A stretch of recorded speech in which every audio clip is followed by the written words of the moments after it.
5 proġetti innovattivi ġew magħżula biex jgħinu fit-titjib tal-enerġija u kwalità aħjar ta' ilma f'Malta u Għawdex. Dawn il-proġetti li ġew imresqa minn 4 istituti jew fakultajiet fl-Università ta' Malta u mill-Korporazzjoni għas-Servizzi tal-Ilma se jieħdu bejniethom ftit aktar minn €9 miljun mill-Aġenzija għall-Enerġija u l-Ilma. Dan l-istazzjon tkellem ma' rappreżentant ta' wieħed minn dawn il-proġetti bl-isem ta' Estelle li spjega x'inhu l-għan aħħari tal-proġett tagħhom. Bażikament, dal-proġett nixtiequ li naraw iktar sorsi rinnovabbli fil-grid ta' Malta, ġifieri mill-persentaġġ li għandna bħalissa, nixtiequ naraw persentaġġi ikbar, bażikament nippruvaw niġu dipendenti biss mill-enerġija rinnovabbli iktar mill-power stations ċentrali. Dak huwa l-araħħan ma' għadbaqa xogħol xi jsir.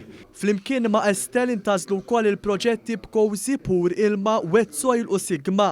F'kummenti li tat il-Ministru għall-Enerġija Mirjam Dalli saħqet fuq l-importanza ta' proġetti simili għall-oqsma kruċjali tal-ilma u l-enerġija.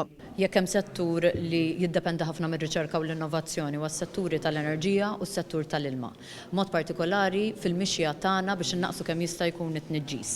Għandna bżonn inkunu nafu b'aktar idejat innovattivi u għalhekk li llum investejna f'proġetti ta' riċerkaturi Maltin li jistgħu jgħinuna biex noħorġu b'innovazzjonijiet ġodda fejn jidħol qasam tal-enerġija u anke l-qasam tal-ilma. Min-naħa tiegħu il-Ministru għar-Riċerka u l-Innovazzjoni u Imbonnici faħħar inizjattivi innovattivi li jimbtu sforz il-ħsieb tal-bniedem.